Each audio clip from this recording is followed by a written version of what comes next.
올더 싱글 레이디, 싱글 피플이 말하는 비혼의 세상, 비혼세. 안녕하세요. 저는 해방촌 비혼세입니다.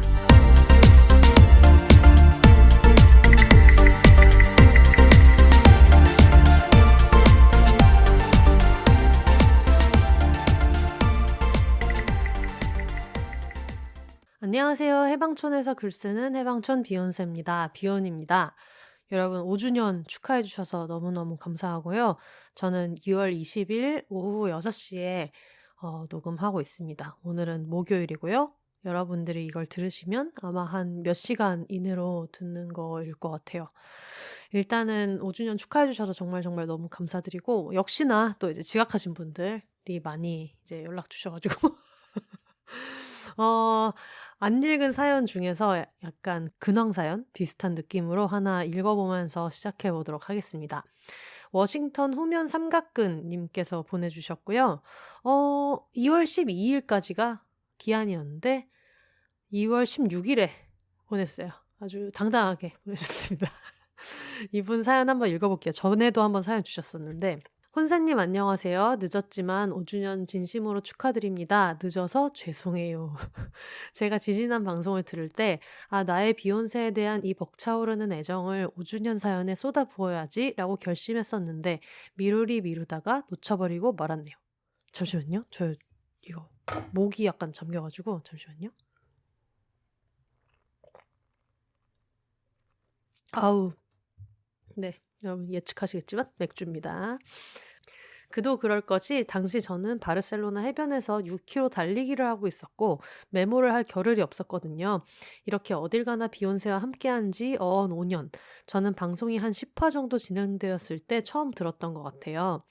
10화면 이제 혜영 언니 처음 나오셨을 때인 것 같아요. 내가 이걸 왜 항상 기억하느냐? 혜영 언니가 그 캥 작가님 바로 뒤에 나온 거를 너무 스트레스 받아 해가지고 9회가 이제 전설의 술특집, 킹 작가님의 술특집, 그리고 10회가 혜영 언니는 스트레스 받아 하지만 그 속내 꼽을 정도로 굉장히 많은 분들이 사랑해 주셨던 혜영 언니가 처음 나왔던 에피소드입니다. 원래 독일 언니들과 영노자 청취자로 시작해서 이렇게 편안하게 적당히 깨어있고 적당히 웃긴 방송. 제가 이거 맨님 보내주려고요. 적당히 깨어있는 방송. 너무 정확한 표현 아닙니까? 적당히 깨어있고 적당히 웃긴 방송. 왜냐면 적당히 깨어있고 완전 깨어있으면은 웃기가 어려워요. 그리고 또 약간 적당히 웃기려면은 적당히 깨어있기가 어렵습니다. 굉장히 적합한 설명이 아닌가 싶어가지고 맨님한테 영혼의 노숙자는 적게 적웃 방송이다. 적당히 깨어있고 적당히 웃긴 방송이다 라고 얘기를 해줘야겠다라는 생각이 또 들었고요. 적당히 웃긴 방송이 또 없을까 하고 애플 팟캐스트 목록을 뒤적거리던 시기였죠. 당시 저는 미국에서 로스쿨을 다니고 있었고 코로나 시국이라 우울하게 매일 줌으로 수업을 듣고 판례를 읽는 둥 마는 둥 하고 설거지를 미루며 스스로를 한심해하고 있었습니다. 과장 안 하고 정말 비욘세가 있어서 그나마 최소한 인간처럼 살아갈 수 있었어요. 지금도 샤워나 바닥 청소를 하기가 너무 버거울 때면 최애 에피소드를 하나 트는 것으로 동력을 얻거든요. 저는 미국에서 유년 시절 일부와 대학 시절을 보냈고 사실 한국 문화보다는 더 열려있고 퀴어 프렌들리한 이곳을 선호하는지라 제가 한국을 얼마나 그리워하는지 몰랐어요.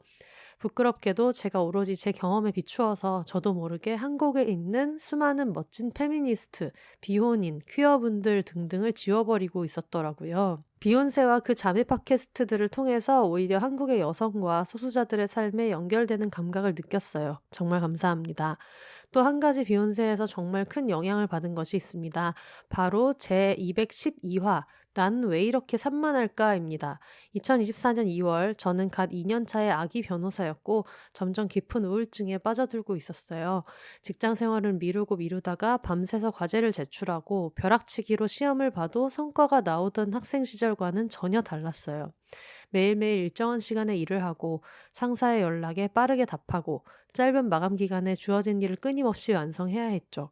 저는 나름 복잡한 개념을 빨리 이해하거나 문제의 요점을 파악하고 분석해서 해결책을 내놓는 능력이 있었고 지금까지 그 장점으로 저의 미흡한 점들을 보완해 왔었습니다. 그러나 신입 변호사가 일의 기한을 지키지 못하거나 이메일 회신이 꼬박 하루가 걸린다는 것은 기본도 안 되어 있다는 것이었습니다. 직장 선배들은 의아해했습니다. 아니, 복잡한 규제들은 그렇게 잘 파악하면서 왜 이메일 하나 제때 못 쓰냐면서요. 저도 스스로를 괴롭혔습니다. 나는 뭐가 문제일까? 그냥 게으른 걸까? 왜 단순한 업무를 해내는 게 이렇게 힘들까? 혹시 평생 이런 기본적인 걸 못 해내면 어떡하지? 하면서요. 그러다가 듣게 된 혜영 언니의 ADHD 진단기가 제 인생을 바꿔주었습니다. 제가 생각했던 ADHD와 실제 ADHD를 가진 사람의 특징이 다르다는 걸 깨닫고 그에 대해 더 알아보았어요. 그리고 2024년 여름에 드디어 ADHD, 아니 자폐 스펙트럼과 ADHD 모두를 갖고 있다는 진단을 받게 되었죠. 둘 다 질병이 아니고 그저 신경 전형인과 다른 뇌 혹은 신경 발달적 차이를 갖고 있다는 것도 알게 되었습니다. 그와 동시에 지난 30여 년 동안의 스스로를 이해하게 되었어요. 내가 왜 남들한테는 쉬운 것들을 그토록 어려워하는지, 내 머릿속은 왜 이렇게 시끄럽고 우선순위를 정하기 어려우며 집중력을 조절할 수 없는지, 그리고 나는 왜 이렇게 청각이 예민하고 단체 생활이 힘든지 등등. 그동안 이유를 알 수 없어서 스스로를 탓하던 모든 것들이 설명되는 기분이었고, 그 후 몇 달이 지난 지금은 훨씬 더 자신을 이해하며 돌볼 수 있게 되었습니다. 이 여정의 시작이 비욘세라는 사실을 저는 평생 기억하면서 감사할 거예요. 익숙한 랜선 언니들이 담담하고 재미있게 ADHD 진단서를 풀어주지 않으셨더라면 제가 얼마나 더 오래 신경 발달 장애에 대한 오해와 편견을 갖고 스스로를 채찍질하며 살아갔을지 몰라요. 실제로 약 처방도 없이 변호사 시험까지 붙었다면 신경 다양인일 리가 없다거나 그냥 살던 대로 살지 왜 굳이 장애라는 정체성을 밝히냐 등등 무지한 반응들을 만나고는 합니다. 하지만 본인들이 ADHD나 자폐인에 대해 알고 있는 것이 교실에서 끝도 없이 뛰어다니는 남자아이나 우영우, 초원이, 빅뱅 이론의 쉘든 뿐이라면 어째서 그렇게 확실하게 네가 그럴 리 없다고 단정 지을 수 있을까요? 사실은 마음속에 신경다양인에 대한 혐오와 멸시를 갖고 있어서 당신 주변에 멀쩡해 보이는 그리고 소위 전문직인 사람이 그렇게 말했을 때 본능적으로 느껴지는 인지부조와 거부감을 표현한 것 아닌가요? 저도 비욘세를 듣지 않았다면 비슷했을 것 같아요. 이쯤 되면 정말 비욘세에서 Only Taking을 한 것은 지난주 방송을 참고해주세요. Only Taking을 한 것은 저 아닙니까? 사실 이 방송이 제게 준 것들이 너무 많아서 그에 대한 감사와 애정을 표현하자면 이렇게 구구절절 벅차오른 오타쿠 편지를 쓸 것 같아서 미뤄왔던 것 같습니다. 그러니까 제발 청취자 걱정은 좀 덜 하시고 쉴 때는 쉬어가 주세요. 무편집본 아무 말 혼방도 좋고요. 혼세님은 이미 너무 많은 걱정과 배려를 하시는 분이라는 걸 저희도 잘 압니다. 그와 동시에 그냥 한 인간이고 그래서 힘든 시기를 보내시거나 실수를 하실 수도 있다는 것도 알아요. 그래서 함부로 실망하거나 비욘세를 떠나지도 않을 거예요. 좀 더 기대셔도 됩니다. 비욘세는 저의 가장 못나고 미성숙한 순간에도 따뜻하게 함께 해주었는데 왜 저희는 못하게 하죠? 마지막으로 제 최애 에피들은 동료 팟캐스터분들이 출연한 에피들이라는 말씀 남기고 갑니다. 셀럽맨님, 짐송님, 만추님, 수라님 등등이 나오셔서 서로 잡돌이도 하고 서로의 캐해를 논하는 게 너무 재미있어요. 서로 의지하는 동료가 되어주는 것 같아 마음도 놓이고 다른 게스트분들보다 더 편하게 서로를 갈구기도 해서 관계성을 파는 맛이 있달까요? 어려워요, 에피소드. 그렇게 힘들면 야구를 안 보면 되잖아 에피와 영노자의 아무튼 빤스 편은 너무 많이 들어서 스포티파이 연말정산에 뜰 것 같아요. 아무튼 너무너무 긴 메일 읽어주셔서 감사합니다. 올해도 혼자 살되 함께 이겨내는 한 해가 되길 바랍니다. 사랑해요 라고 보내주셨습니다. 아이고 너무 감사합니다. 이거 안 읽을 수가 없어가지고 소개를 했고요. 주신 내용이 다 너무 가슴에 남는 얘기여가지고 그리고 제가 최근에 이제 여러 다른 팟캐스트를 듣다가 요즘에 스포티파이를 통해 가지고 다른 해외 팟캐스트 같은 것들도 듣고 있는데 제가 이거 추천에 떠가지고 들어봐야지 했는데 듣자마자 이분들이 굉장히 오랜 시간 함께 하다가 마지막 방송을 하시는 거예요. 난 지금 알았는데 마치 그 동방신기 노래 중에 끝나버렸다 난 시작도 안 해봤는데처럼 거기에서 이제 마지막으로 인사를 하시면서 청취자분들이 이렇게 음성 메시지 주신 것들이랑 그리고 주변 친구들이 하는 말 같은 것들을 녹음해 가지고 이제 같이 들으면서 마지막 인사를 나누는 에피소드를 듣고 또 초면인데 마치 그 팟캐스트를 한 몇 년 동안 들은 사람처럼 갑자기 이제 초면에 우는 이상한 사람이 되었는데, 그런 걸 들으면서 '아 진짜 이 커뮤니티가 된다는 게 뭘까?' 방구석에서 시작했고 지금도 혼자서 맥주 마시면서 얘기하고 있지만, 그게 바르셀로나 해변에도 진출하고 워싱턴에도 진출하고, 그리고 어떤 사람들이 계속 의문을 품고 있던 이 일에 가서 닿는다는 게 뭘까? 이렇게 생각하면 진짜 좀 짐작가지 않는 굉장히 어떤 거대한 게 눈앞에 있다는 생각이 들어 가지고, 일단 되는 것부터 매주 매주 열심히 잘 재밌게, 내가 재밌게 만들어야겠다 이런 생각을 하게 되더라고요. 그래서 너무너무 감사하고요. 혜영 언니 ADHD 얘기를 되게 많은 분들이 해 주시더라고요. 이거를 듣고 뭐 "진단을 받았다." 이렇게 얘기하시는 분들도 있고, 그러니까 진단을 위해서 병원을 찾았다라고 하는 분들도 계시고, 되게 여러 가지 얘기들을 해 주셨는데 저도 되게 공감되는 부분이 많아요. 저는 ADHD가 있거나 진단을 받았거나 하지는 않는데, 최근에 이제 친한 언니가 저한테 본인이 ADHD로 진단을 받았다 얘기를 하시면서 "혼세야 너도 가 봐." 이러는 거예요. 그래 가지고 "나 왜?" 그러니까 "너 100%야." 라고 얘기하셔 가지고 이게 ADHD인지 아닌지는 알 수 없지만 저도 사실은 엄청나게 산만하고, 제가 비욘세 팟캐스트에 엄청 애정이 많구나라는 걸 스스로 깨닫는 게, 제가 그때도 얘기했잖아요. 저는 살면서 5년 이상 지속한 게 이거밖에 없거든요. 저는 5년 이상 뭐 애인을 사귀어 본 적도 없고, 5년 이상 같은 프로젝트에서 일한 적도 없고요. 같은 회사를 다녀본 적도 없고요. 그리고 생각해 보면은 우리가 의무교육과 초중고도 대학교도 5 년을 안 넘지 않겠습니까? 특별한 경우를 빼고는. 그럼 정말 살면서 5년 이상 지속해 본 거는 정말 이거 하나고, 나머지를 진짜 잘 좀 못하고 있거든요. 근데 이제 주변에서 볼 때는 굉장히 여러 가지 일을 하고 있고 어쨌든 결과물이 계속 나오고, 그런 모습들을 보면서 되게 '자기 삶을 잘 챙기고 있다. 되게 잘한다. 뭔가 체계적으로 빠릿빠릿하게 일을 잘한다.'라는 얘기를 많이 하는데, 그래서 워싱턴 후면 삼각근님 얘기에 저도 공감이 되게 많이 됐어요.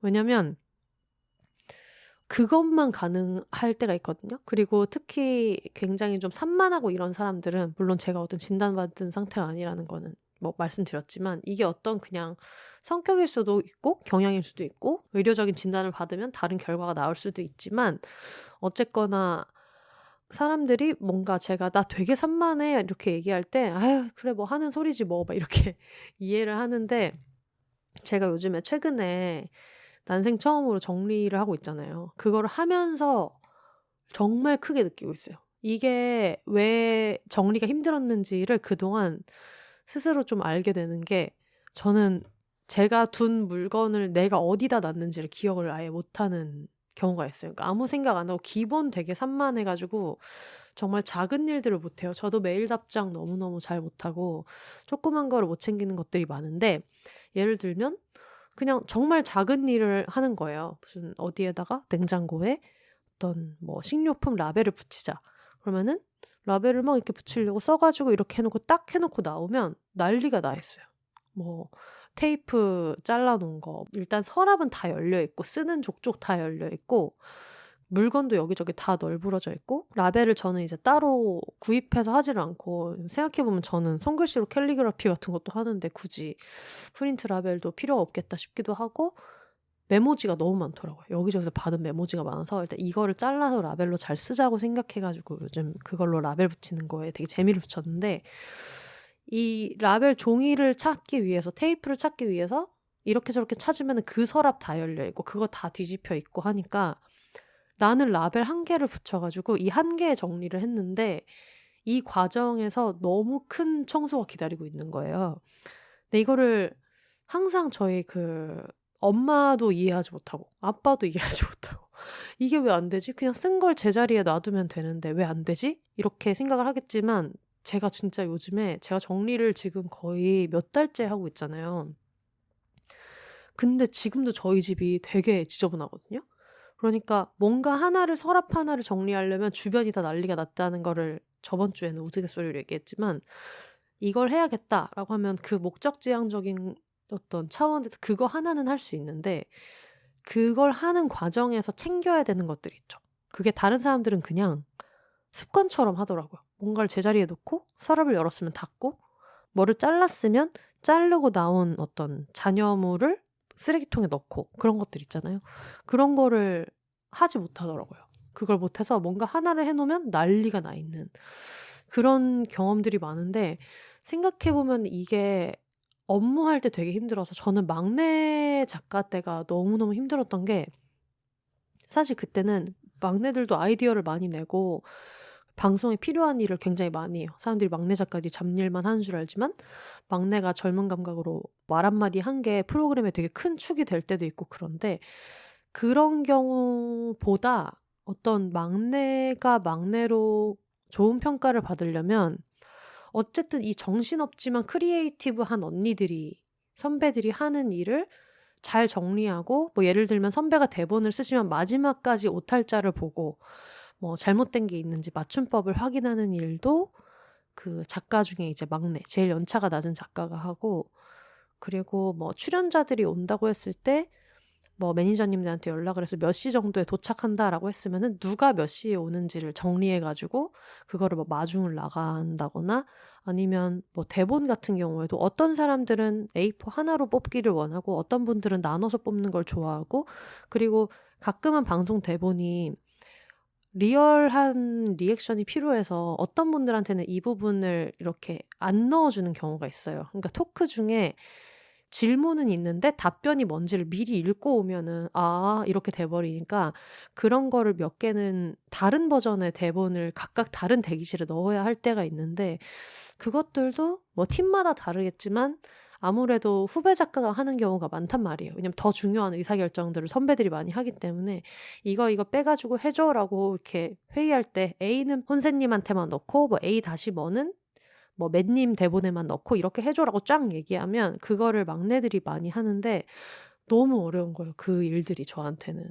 뭐 하나가 꽂히면 나머지를 챙기지 못하고 좀 산만하고 그 작은 일들을 이렇게 잘 못 챙기다 보니까 그래서 그걸 항상 그런 걸 잘하는 사람들을 늘 동경해 왔었던 것 같고 그리고 제가 저번 주에도 말씀드렸잖아요. 저희 어머니 아버지가 정리를 너무 잘하시고 진짜 꼼꼼하고 특히 저희 아버지가 어디 가서 지각하는 걸 본 적이 없고 저희 엄마도 주방에서 뭔가를 시작하면 반드시 끝을 맺는데 그게 굉장히 좀 체계적이고 그런 것들이 몸에 밴 분들이란 말이에요. 그렇다 보니까 그런 엄마 아빠가 보기에는 제가 이해가 안 될 때가 많은 거예요. 왜 저걸 못하는지 이해가 안 될 때도 많고 가끔은 엄마는 화가 날 때가 있고 이걸 얘기했는데도 왜 이게 안 되냐.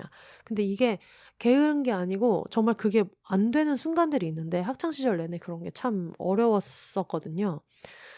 그렇다 보니까 이런 얘기를 들을 때 이게 어떤 뭐 경향에 대해서 요즘은 붙이는 이름도 있고 뭐 예를 들면 워싱턴 후면 삼각근님 같은 경우에는 신경 발달 장애의 일종으로 이제 본인에 대한 이야기를 해 주셨는데 이게 신경 발달 장애든 아니면 성격이든 간에 사람들이 이거를 해석하는 방식이 게으르거나 무신경하거나 약간 이렇게 해석을 하는데 저는 근데 항상 그게 너무너무 어려웠었거든요. 그래 가지고 제가 되게 여러 번 얘기했던 것 같은데 저는 항상 친구들 집을 다 부러워했어요.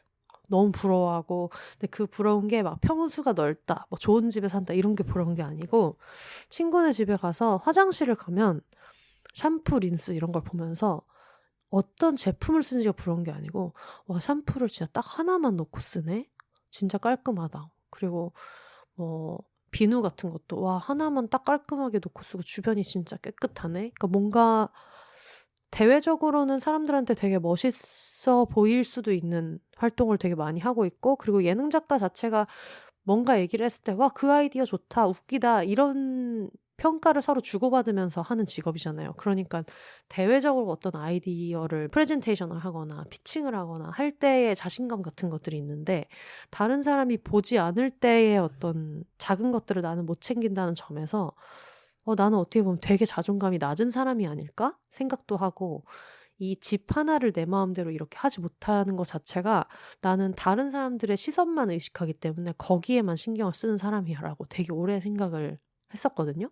근데 제가 최근에 정리를 되게 본격적으로 시작하고 오늘도 아침에 이제 애들 산책시키고 그러고 와서 진짜 이거 너무 웃긴 얘기지만 11시 부터 오후 5시 까지 현관 하나 정리했어요, 현관.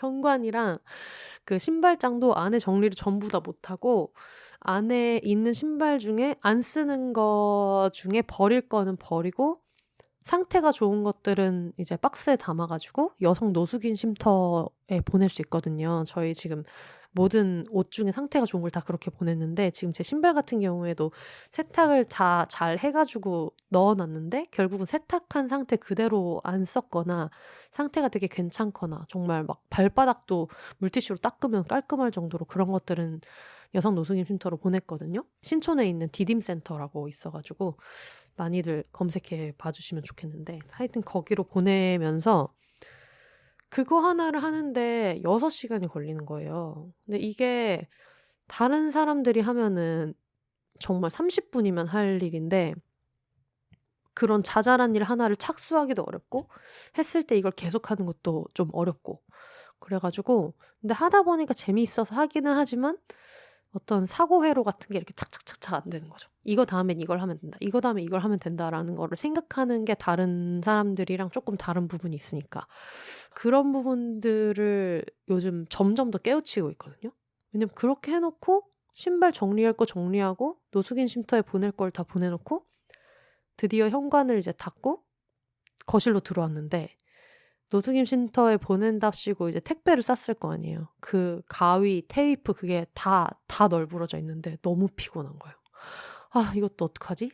그러면서 '아 이게 진짜 나는 어려운 거구나. 이게 내가 못하는 게 그동안 정말 게을러서 안 됐던 게 아니고 지금은 재미가 붙었으니까 어떤 재미를 원동력으로 하고 있지만 이게 진짜 쉬운 게 아니구나.'라는 거를 저도 되게 많이 느끼는데 저도 그때 뭐 말씀해 주신 혜영 언니의 ADHD 얘기나 최근에 만났던 분들도 이게 ADHD랑 무슨 ADD랑 하여튼 뭐가 다르다고 하는데 그 얘기도 들으면서 '아 이게 어떤 사람들은 진단이 가능할 정도의 그런 게 있고 이게 진짜 어떤 경향이구나. 성향일 수 있구나.'라는 거를 알게 돼서 저한테는 그게 지금 계속 이 정리를 해 나가는 원동력이기도 한 것 같아요. 만약에 아까처럼 겨우겨우 현관 하나 정리했는데 막 몇 시간이 이미 걸렸고 그러고 들어왔는데 막 널브러져 있는 게 너무 많고 이러면은 예전 같았으면은 '아 나는 진짜 왜 이렇지? 이거 그냥 하지 말아야겠다. 그냥 이거 5만 원 내면은 그냥 몇 시간 이렇게 해 주시는 서비스 이용하면 되는데 굳이 뭐하러 내가 이걸 이렇게 해.'라고 생각을 했을 텐데 지금은 그냥 못하는 거를 계속 이렇게 야금야금 해 가면서 그냥 이건 취미라고 생각하고 나는 원래 오래 걸리니까 오늘 현관 했으니까 오늘은 일단은 비욘세 녹음하고 널브러져서 좀 자다가 '나중에 뭘 딴 걸 해야지.' 이렇게 생각을 하게 되는 거예요.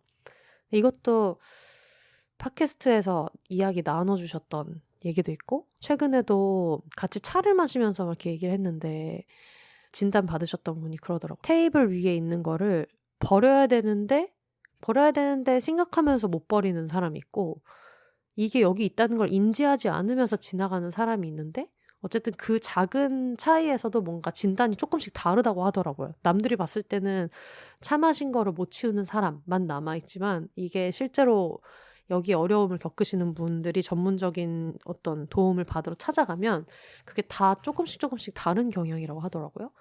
그런 얘기 들으면서 '어 그래. 그냥 뭐 대신에 내가 다른 사람들보다 더 쉬웠던 것도 있고 그리고 또 좀 달랐던 것도 있고 하니깐 나도 다른 사람들을 좀 이해할 때 그걸 좀 조심해야겠다.'라는 생각을 하게 되는 것 같고 그래서 얘기하신 것 중에 일단 저는 뭐 청각이 예민하거나 단체 생활이 힘들거나 뭐 그런 건 없지만 우선순위 못 정하고 집중력 조절이 안 되고 그리고 남들한테 쉬운 것들이 굉장히 좀 어렵고 이메일 답장 하나 하기가 어렵고 이런 것들은 또 공감되는 부분들이 있어서 또 이렇게 워싱턴 흑면 삼각근님이 얘기를 해 주시니까 저도 '아 그래. 그냥 용기를 내자.' 그런 생각을 하게 되네요. 정리 얘기를 하니까는 또 생각이 난 게, 제가 저번 주랑 뭐 여러 번에 걸쳐서 요즘에 엄청 집안 정리를 하고 있다 이런 말씀을 드렸는데, 별의별 물건이 다 나오고 있다고 말씀드리지 않았겠습니까? 지금 제가 녹음하고 있는 마이크도 사 놓고 한동안 안 쓰던 거를 이제 1인 녹음할 때는 이게 제일 편하거든요. 근데 그런데도 안 쓰고 있던 거를 발견해서 지금 잘 녹음하고 있고, 그리고 요즘에 저희 집이 거실이 조금 추워요. 근데 그렇다고 이거에 맞춰서 난방을 올리면 방이 너무 더워요. 그래 가지고 '아 뭐 슬리퍼를 사야 되겠다.' 하면서 막 쇼핑할 걸 보다가 '아 일단은 현관이랑 신발장은 치워야겠다.' 했는데, 신발장 안에서 또 떡하니 누가 봐도 돈을 주고 큰맘 먹고 구매한 실내용 슬리퍼가 나옵니다. 실내용 슬리퍼가 나와 가지고 요즘 그것도 너무 지금 잘 쓰고 있고, 집이 지금 다 그런 식이거든요. 옛날에 되게 비싸게 주고 샀던, 직접 만들었던 뭐 캄포 도마도 지금 다 꺼내 가지고 이제 처박아 놓으니까는 '안 바꾸나.' 싶어서 제가 한동안 목공을 엄청나게 했거든요. 그래서 지금 녹음하는 테이블도 직접 만든 거고, 아예 그냥 거칠은 나무부터 시작해서 나무를 골라서 집성을 직접 해서 나무판을 이렇게 모아서 만든 월넛 작업 테이블인데, 디자인이랑 다 직접 했고 TV장도 직접 만들었고 뭐 스툴 의자도 직접 만들었는데, 그때 캄포도마도 하나를 했는데 그걸 이제 처박아 놓고 안 써 가지고 요즘 꺼내서 그거를 되게 잘 쓰고 있고, 얼마 전에 또 '아 사이드 테이블을 하나를 또 사야겠다.' 그러니까 예전에 사이드 테이블이 있었는데 그거를 제가 옥상에서 써니 셰프랑 갑오징어인가를 구워 먹을 때 들고 올라갔다가 귀찮아서 바로 안 갖고 내려왔는데, 그게 비를 쫄딱 맞아 가지고 상판이 다 뜬 거예요. 그래서 '아 이거 빨리 그냥 붙여 가지고 이렇게 분리수거해서 대형 폐기물로 신고하고 내야 되는데.' 생각을 하고 있었단 말이에요.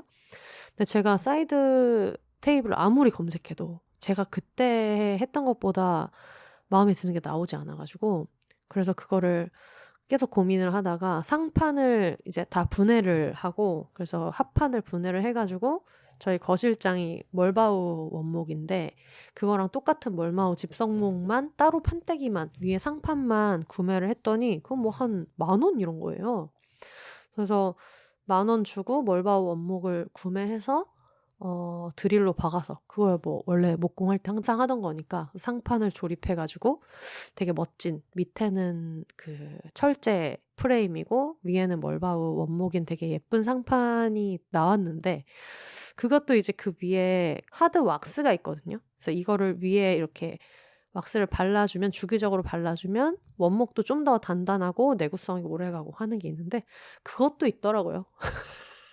그것도 있더라고요, 집에. 집에 원목 그 왁스도 있더라고요. 그래 가지고 정말 '없는 게 없다.'라는 것을 알게 돼서 지금 굉장히 좀 그 살림이 너무너무 풍족합니다. 그리고 지금 제 눈앞에도 친구가 그려준 제 초상화, 너무 예쁘게 그려줬던 게 있는데 그거를 또 어디 그 문서 사이에 껴 놓고 못 찾았다가 떡하니 액자로 지금 잘 만들었고요. 지금 뭐 그런 것들 투성이에요. 만물이 정말 없는 게 없고 모든 게 다 있고. 그러면서 그 슬리퍼를 찾았을 때도 그렇고 왁스 찾았을 때도 그렇고, 아마 이거 원목 테이블을 되게 공들여서 만들었고 지금도 제일 아끼는 가구인데, 그때 '잘 관리해서 써야지.' 하고 야심차게 사 가지고 갖다 놨겠죠? 그러면서 예전에 저랑 만나는 거죠. 나름대로 '아 나름대로 너는 그 당시에 이런 걸 하려고 했었구나. 나름대로 너도 이 집안과 이 살림을 구하려고 아등바등 뭘 많이 해 봤구나.'라는 생각을 하면서 예전에 저랑 정말 만나는 그런 경험을 하고 있거든요. 근데 너무 웃긴 게, 제가 이제 정리한다라는 소문이 돌고 나서부터 여러분들이 자꾸 정리를 하시는 거예요. "혼세님 얘기로 너무 충격받았다. 그래서 나도 지금 정리하고 있다." 이런 얘기를 하는 거예요. 근데 난 그게 너무 웃긴 거예요. 약간 아니 여러분들 뭐 내가 한다고 하니까 뭐 다 할 수 있을 것 같은가 봐? 엄마가 청취자분들한테 반말하지 말라 그랬는데.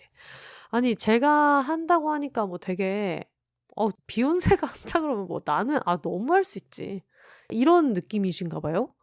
굉장히 많은 분들이 비욘세님이 정리를 하신다고 너무 깜짝 놀랐고, 얘기를 듣다가 나도 주섬주섬 이제 시작해 본다 이런 얘기를 하셔 가지고 뭐 어떤 동력으로 기능했다는 점에서는 너무 뿌듯하고, 근데 여러분들이 절 그렇게 보시는지 몰랐다. 근데 어쨌든 맞긴 맞다.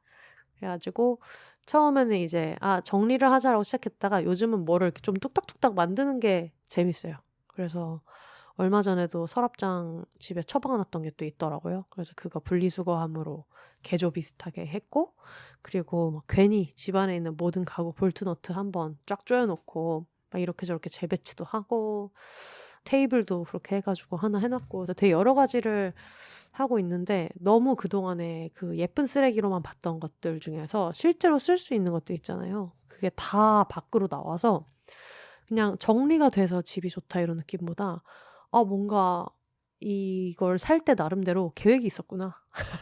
살 때는 이건 예쁠 뿐만 아니라 여기에 뭐 리모컨도 하나 들어가니까 이렇게 해서 '내가 이걸 사야지.'라고 할 때의 어떤 그걸 실현해 주고 있단 말이에요. 그래서 좀 굉장히 풍족하고, 오늘도 뭐 노숙인 쉼터에 보낼 건 보내고 버릴 거는 버리고, 근데 그래도 다른 것들이 많이 남아 있었을 거 아니에요. 그래 가지고 이제 매일매일 다른 신발을 신고 나가 봐야겠다. 그래 가지고 나가 봐서 진짜 이거는 안 쓸 것 같다 싶으면 그때 또 보내거나 기부하거나 아니면은 버려야겠다. 그런 생각을 최근에 하고 있어요. 그래서 신발을 정리하면서, 그리고 그전에 이제 옷 한 번 버릴 때 그때도 느꼈었던 게, 이게 정말 시대가 지나가면서 '옷에 대한 선호도 바뀌는구나.'라는 생각이 들더라고요. 제가 이번에 버린 거 중에 수페르가라는 브랜드에서 예전에 유럽 여행할 때 샀었던 신발이 있어요. 제가 일단 발이 일반적인 한국에서 많이 나오는 사이즈보다 발이 크거든요. 발이 265다 보니까 유럽 가면은 항상 신발을 막 엄청 많이 사 왔었는데, 그중에서 이게 무슨 뱀피인지 뱀 가죽 같은 그 패턴에, 그러니까 색깔은 그냥 일반적인 베이지색으로 다 염색이 돼 있지만 뱀피 무늬 같은 게 있더라고요. 근데 그냥 보는 순간 '아 이거는 이제 안 신겠구나.'라는 생각이 드는 거예요. 그래서 원래는 있는 거를 끝까지 신는 게 중요하기는 하지만, 근데 그냥 딱 봐도 '이거는 안 신고 나갈 것 같다.'라는 생각이 들어서, 이렇게 좀 이게 미감 같은 것들도 좀 다른 사람들 영향을 받아서 많이 바뀌는구나. 예전에는 사람들이 막 밍크도 되게 많이 입고 뭐 어떤 천연 무슨 라쿤 퍼 뭐 이런 것도 되게 많이 입었었잖아요. 근데 그걸 더 이상 안 입는 것처럼 왠지 그냥 누가 봐도 동물 가죽 뱀피 같이 생긴 신발을 일단 예쁘다는 생각이 더 이상 안 들었고 '헉 이런 게 다 있었네?' 정도의 느낌이었는데, 이거를 왠지 안 신고 나갈 것 같다. 왠지 그냥 내가 그런 신발을 신는 사람인 게 그냥 내 추구미랑 다른 것 같다라는 생각이 들면서, '아 이렇게도 정리를 그냥 하게 되는구나.' 어떤 패션을 생각할 때 미감이라는 게 결국은 이게 내 몸에 붙었을 때 내가 이걸 걸친 사람의 정체성인 걸 좋아하느냐 아니냐가 되게 중요한 거잖아요. 그러니까 뭐 어떤 뭐 브랜드를 따지거나 하는 것도 되게 즐겁고 흥미로운 일이지만, 그것도 브랜드도 브랜드 나름이고, 예를 들면 막 연두색 람보르기니를 끌고 오는 사람이랑 만나지는 않을 거라는 생각이 들거든요.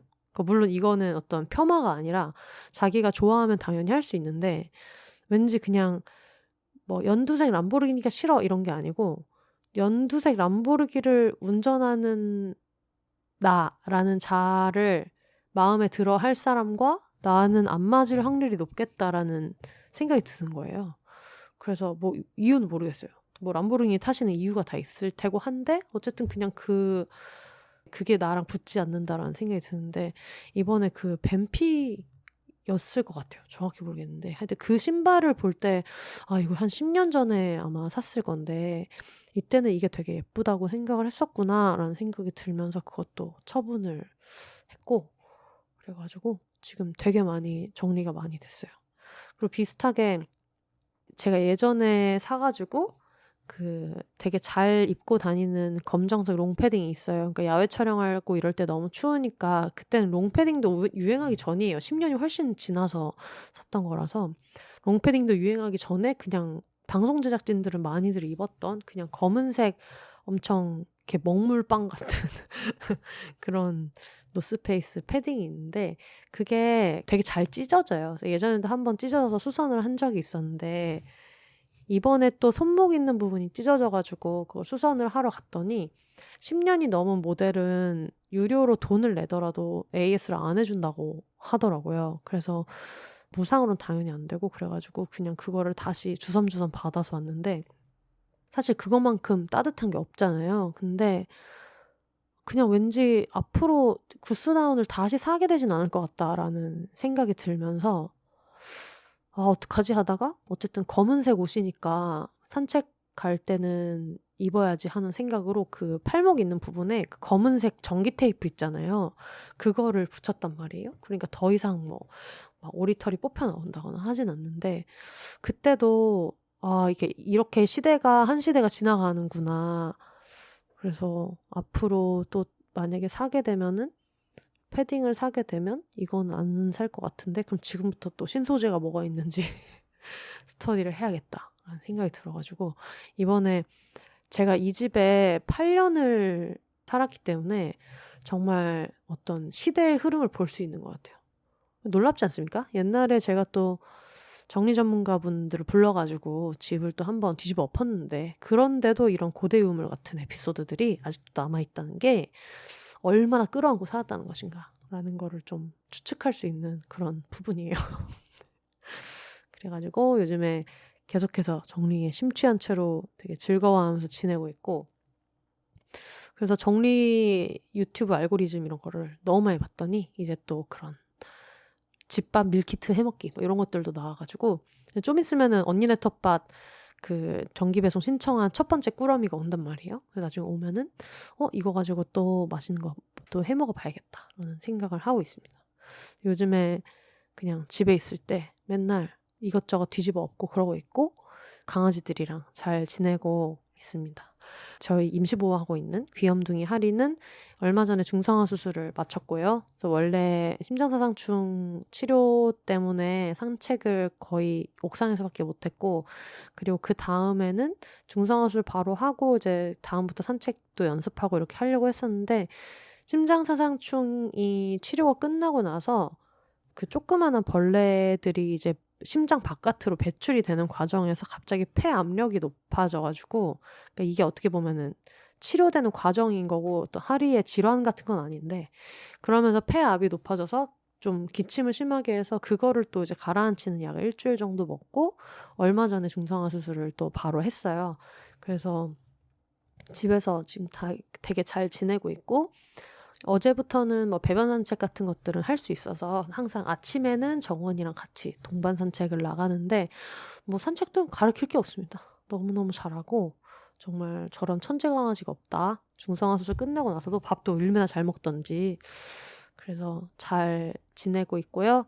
또 그 치아를 관리받은 적이 없잖아요, 하리는. 근데 하리가 부정교합이 있어서 W 글자로 이렇게 곰돌이 입 모양처럼 하리를 이렇게 정면에서 보면 그 얼굴이 되게 귀엽단 말이에요. 근데 그게 그런 모양인 게 아래턱이 좀 더 뒤로 들어가 있어요. 약간 부정교합이. 그러니까 이거는 얘가 뭐 보호소에서 온 거랑은 상관없고 그냥 얘의 선천적인 그런 부정교합인데 그렇다 보니까 그것 때문에 그 아래 송곳니가 다른 강아지들이랑 다른 위치에 있었을 거 아니에요. 이제 그러면서 이제 위턱을 많이 건드려서 그것 때문에 치아 손상이 좀 많이 돼 가지고 발치를 좀 많이 했어요, 이번에. 발치를 하고 스케일링도 해서 그래서 그렇게 해서 그 약간 침해받아 가지고 여기에 안 좋게 된 치아 이번에 발치한 거를 빼면 나머지 치아는 너무너무 건강하다고 하더라고요. 그 의사 선생님이. 그래 가지고 지금 뭐 스케일링도 돼 있고 치아도 완벽하게 그냥 양치만 잘 하면은 이제 앞으로 뭔가 문제될 거는 없는 이제 그런 상태여서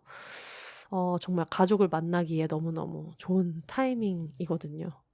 혹시 주변에 강아지를 입양할 생각이 있으시거나 그런 분들은 그 인스타그램 하리.인보 HARI.INBO로 오셔 가지고 귀염둥이 하리의 일상을 보시고 여러 가지 문의해 주시면 좋겠습니다. 하리는 좀 정원이보다는 조금 더 애교가 많고 발랄하고 호기심이 많고 뭐야 이런 게 조금 더 있는 강아지인데 기본적으로는 지금도 그냥 방문 전부 다 열려 있는데도 늘 저렇게 그 안방마님처럼 안방에서 하루 종일 주무시고 그리고 나중에 나와 가지고 막 이렇게 이것저것 구경하고 하면서 재미있게 지내고 있는 차분하지만 정원이보다는 조금 더 밝은 그런 강아지인 것 같아요. 다른 강아지들이랑 너무너무 잘 지내고 그리고 사람한테도 되게 애교가 많고 부칩성이 좋고 뭐 발톱 깎기, 뭐 발바닥 털 밀기, 뭐 귀 만지기, 뭐 코 만지기 뭐 이런 것도 뭐 위생 미용 이런 것도 다 되는 너무너무 무던한 성격이어서 강아지 입양을 고려하셨던 분들은 한번 봐주셔도 좋을 것 같습니다. 제가 엄마 얘기를 이제 엘르보이스의 3월달 거에 썼거든요. 그래서 아마 좀 있으면 엘르 3월호를 구입하시면 보실 수 있을 것 같은데 이제 여성의 날이다 보니까 주변 여성에 대한 얘기를 하면 좋겠다라고 주제를 주셔서 원래는 다른 달에 하려고 했던 걸 이제 넣었단 말이에요. 3월호에. 그래서 엘르보이스를 구독하고 계시는 분들은 아마 온라인으로 레터를 받으셨을 테고 엘르 온라인 기사로도 나갈 거고 지면으로도 나갈 건데 저희 엄마가 바리스타를 지금 하고 계시잖아요. 실버 바리스타로 일을 하고 계시단 말이에요. 그래서 엄마가 예전에 직장 생활을 짧게 하시다가 아빠랑 결혼을 하면서 전업주부로 이제 가정 경영을 하시고 아빠가 회사를 다니고 저희도 이제 성장할 수 있게 집안에서 양육이랑 이런 것들을 주로 주력해서 하셨는데 그러다 보니까 엄마가 아주 젊었을 때 빼고는 이렇게 일을 바깥에서 뭔가 수익 활동을 했던 적이 없으시잖아요. 근데 엄마가 항상 그거를 되게 속상해하면서 얘기를 많이 하셨었다가 이번에 바리스타 자격증을 따시고 하루에 3시간씩 주 2, 3회 정도 시 관련된 기관에서 이제 실버 바리스타로 이제 일을 하신 이야기를 엘르보이스에 이제 적었어요.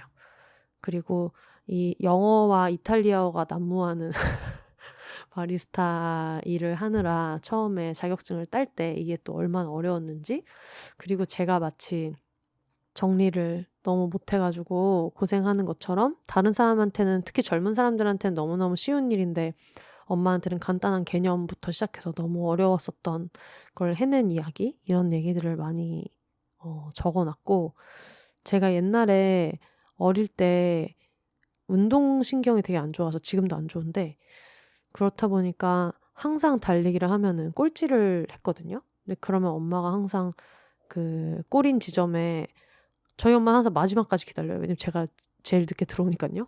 그러면은 엄마가 항상 안아주면서 막 너무 잘했어, 너무 잘했어 막 이렇게 얘기해가지고 제가 민망해서 아 꼴찌인데 뭘 잘했냐 그러니까 못하는데 끝까지 했으니까 잘한 거라고. 이게 잘하는데 끝까지 하는 건 쉬운데 못하는데 끝까지 하는 거는 어려운데 못하는데 끝까지 했으니까 너무너무 그게 잘한 거다. 이렇게 얘기를 해주셨던 적이 있어서 그 얘기를 엄마가 바리스타 시험을 칠 때 같이 돌려줬다. 이런 얘기를 이제 썼단 말이에요. 근데 그런 얘기를 쓰면서부터 좀 자연스럽게 이제 엄마가 새롭게 알게 되는 세상 이야기 예를 들면 사실은 키오스크도 저 엄마도 키오스크를 못하는 노인네들이 있어 막 이런 얘기를 한 번씩 농담식으로 하시기도 하고 뭐 일하면서 느꼈던 막 얘기들 같은 거를 되게 시트콤처럼 얘기해 주시고 그러는데 엄마가 나이 들어가는 게 저만 해도 세상이 너무 빨리 변한다고 생각하는데 진짜 빨리 바뀌잖아요. 키오스크도 되게 어려워하시고 아 이게 점점 너무 복잡해진다 사는 게 그런 걸 한창 느끼다가 TV를 틀었는데 그 유플러스 TV 보면은 이렇게 최근에 들어온 콘텐츠 같은 것들을 보여주잖아요. 이렇게 돌아가면서 근데 거기에 서브스턴스가 나오더라고요.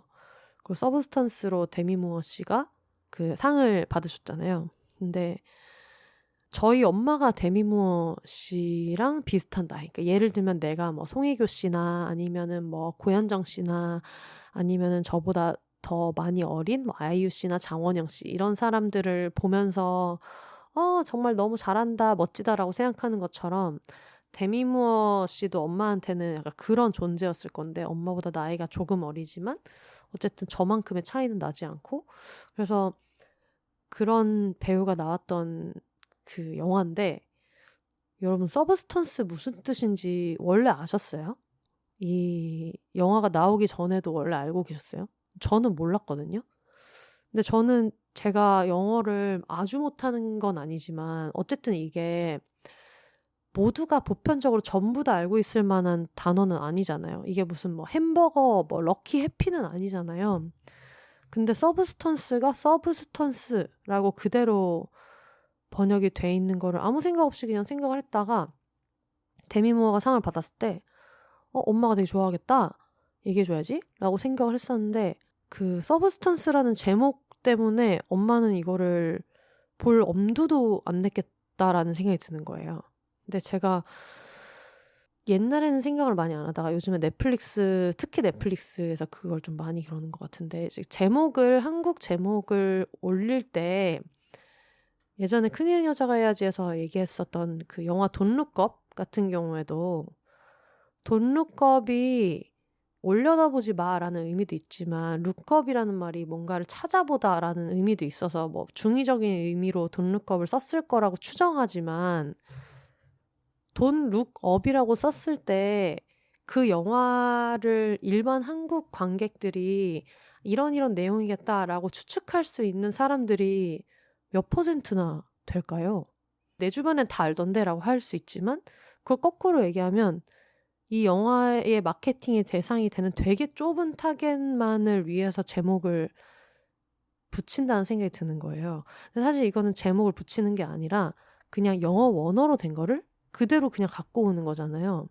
사실 이거는 되게 게으른 번역이라는 생각이 들거든요. 그래서 서브스턴스도 너무 잘 만든 영화고 되게 많은 여성들한테 울림을 줬던 영화잖아요. 특히 나이가 있는 분들은 더 많은 울림이 있었을 거고. 근데 영어로 서브스턴스로 만들었을 때 그 제작진이 의도한 거랑 이게 한국어로 서브스턴스로 나올 때 이게 진짜 많은 사람들을 필터로 걸러낼 거라는 생각이 들거든요. 근데 이걸 뭐 찾아오면 되지 않냐라고 하지만 콘텐츠 제목이라는 게 그러면 안 되잖아요. 그냥 제목만 보고 어머 저게 뭐야? 라고 어떤 궁금증을 불러일으켜야 되는 건데 이거는 보고 뭐야? 요즘에 서브스턴스가 인기가 많대. 그래서 서브스턴스가 뭐야? 라고 찾아야지 된다는 것 자체가 그 찾는 것 자체가 장벽인 사람들이 있잖아요. 그래서 저는 그거를 이제 칼럼을 쓰면서 이제 그 얘기를 같이 모아서 얘기를 하는 과정에서 이게 되게 키오스크 같은 제목이구나 라는 생각이 들더라고요. 제목 자체가 뭔가 사람을 확 주눅들게 만들고 이 매장에 들어가는 걸 주저하게 만들고 아니면 딸이나 이 영어로 된 제목을 알 만한 사람한테 혹시 저게 뭐예요? 저게 무슨 뜻이에요? 라고 물어봐야만 내가 이거를 즐길 수 있는 사람으로 들어갈 수 있는 그런 제목이라는 생각이 되게 많이 들었거든요. 근데 그걸 제가 언제 또 생각했었냐면 에브리싱 에브리웨어 올레던스 진짜 이 제목이 너무너무 싫거든요. 이거는 정말 미국에 있는 제작진이나 이거를 열심히 연기했던 열연했던 양자경 씨 입장에서 이게 이렇게 무성의하고 게을러 빠진 제목으로 번역돼서 나온다는 거를 이분들이 알면 얼마나 속상할까라는 생각을 또 했단 말이에요. 양자경 씨도 저희 엄마랑 같은 시절을 문화적으로 같은 시대를 살았던 사람이고 그래서 이분이 이렇게 선전하고 있는 걸 엄마가 되게 좋아할 테고 특히 에브리싱 에브리웨어 올레던스 같은 경우에는 그 내용 자체가 지금은 어떤 주부로 살고 있는 사람이 가능했을 여러 가지 어떤 다중우주, 다중세계에 대한 얘기들이고 이게 양자경이라는 배우의 어떤 새로운 커리어를 열어줬다는 점에서 엄마가 봤을 때 감명도 더 많이 받았을 거고 이 배우가 가져가는 영광에 대해서도 저보다 훨씬 더 깊은 감동을 받았을 거라는 생각이 드는데 에브리싱 에브리웨어 올 앳 원스는 너무하지 않아요? 제목이. 저 이거 진짜 너무하다고 생각을 하거든요. 그러니까 이게 '왜 그것도 못 알아들어?' 라고 이렇게 얘기하면 안 되는 거라는 생각이 들어요. 그러니까 이게 지금 제가 쓰고 있는 것처럼 뭐 노트북, 핸드폰 뭐 이런 게 아니잖아요. 에브리싱 에브리웨어 올 at once를 다양한 연령대의 사람 10명한테 아냐고 물어봤을 때 이게 뭔지도 모를 만한 사람들을 우리는 추측할 수 있잖아요. 우리는 국어가 한국어니까, 공용어가 한국어니까. 근데 이거를 원어 그대로 표기하는 게 이 느낌을 잘 살리는 거지라는 사람들이 주장하는 느낌이라는 거는 이걸 듣자마자 이 뜻을 완전히 해석할 수 있는 사람들끼리만 공유할 수 있는 거잖아요.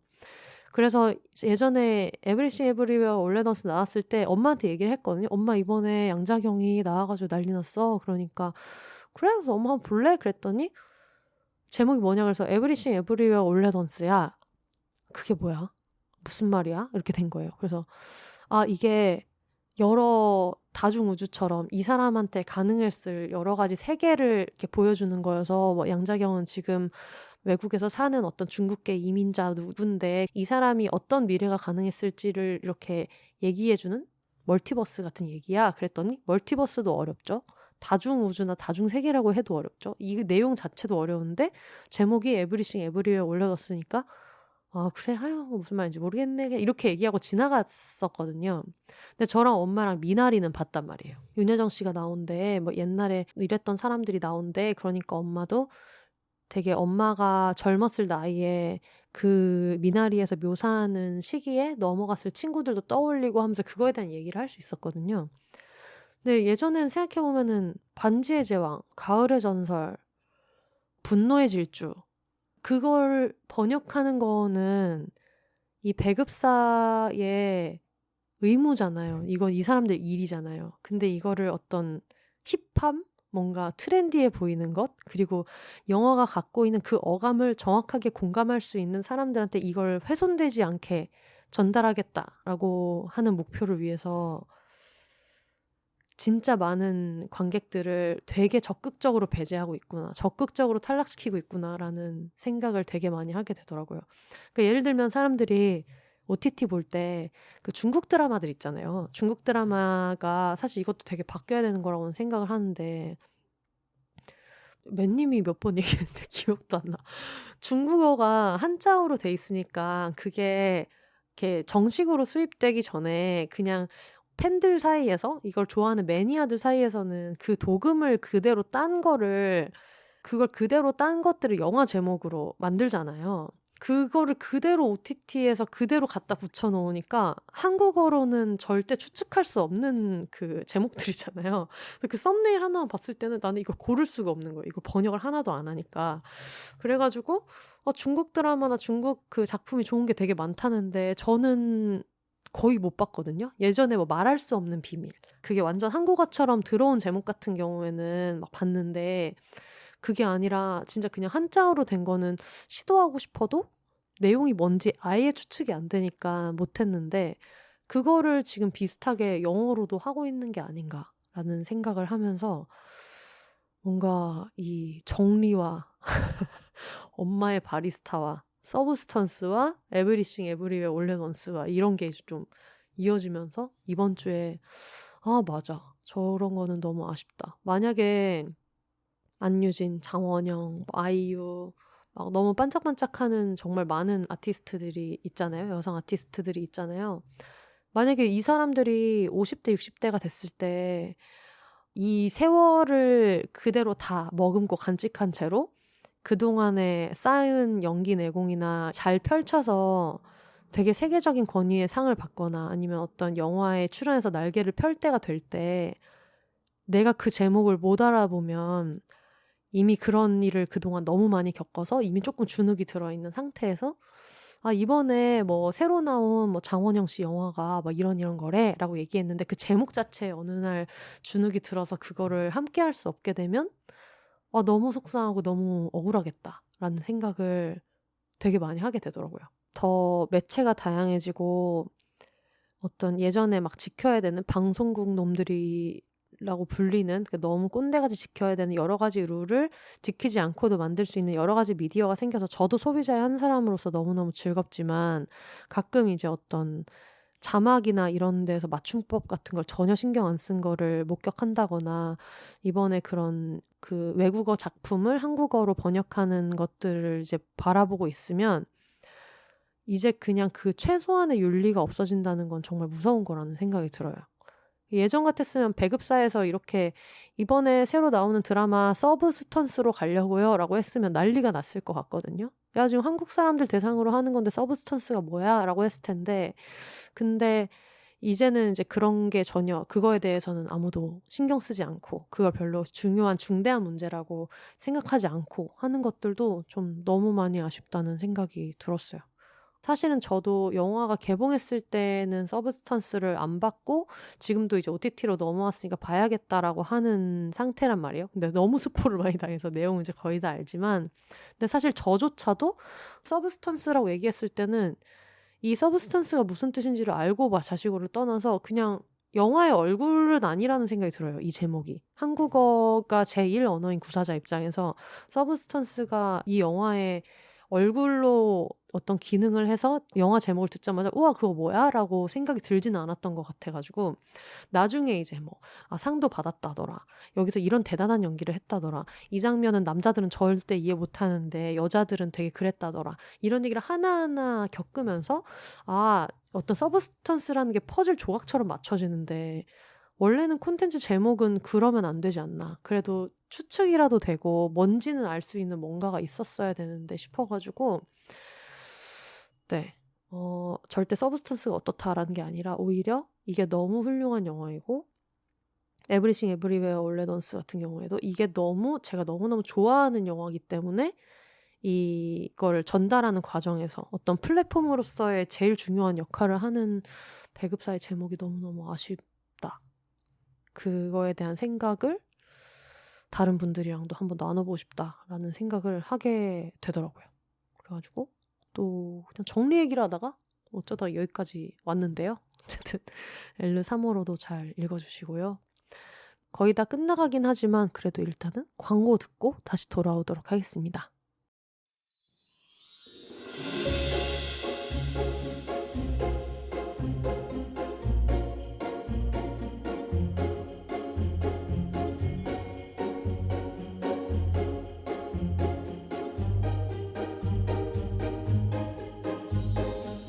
비욘세 팟캐스트를 가장 빠르고 가깝게 만날 수 있는 곳, 바로 비욘세닷컴입니다.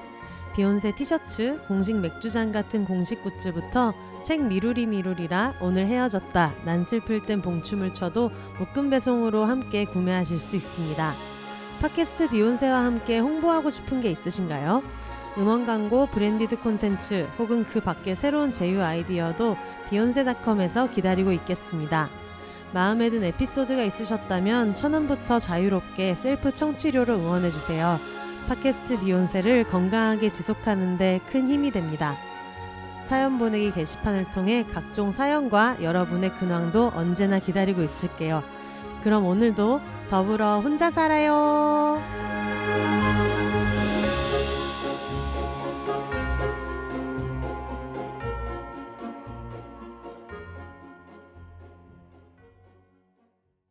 네. 비욘세 5주년 기념으로 원래는 공개방송 하려던 것도 미뤄지고 했었는데, 말씀드렸던 이겨내야지 양말이 나옵니다.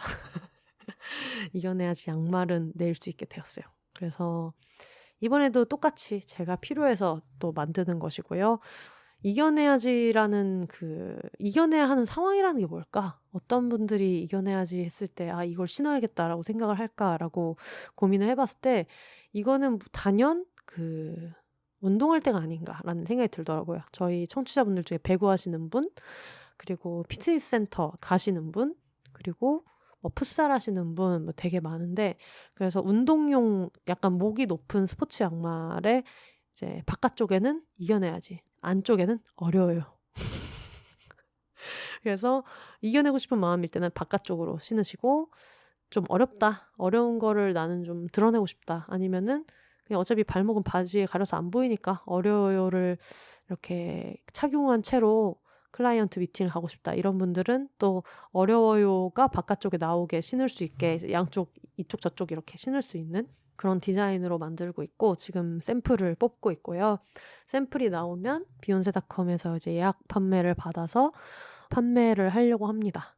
제가 발이 크다 보니까 어떤 여성 청취자분들이 많은 거는 알고 있지만 여성용으로 하면 저한테 작아요. 그래 가지고 한 230부터 한 270까지 신을 수 있는 남녀 공용 사이즈로 해 가지고 지금 자수를 수놓아서 제작을 하려고 하고 있어요. 요거는 나중에 샘플이 나오고 예약을 받기 시작할 때쯤에 다시 한번 청취자분들한테 말씀드릴게요. 이거는 오래 안 걸릴 것 같아요. 다음 주나 다다음 주쯤에는 말씀드릴 수 있지 않을까 싶습니다.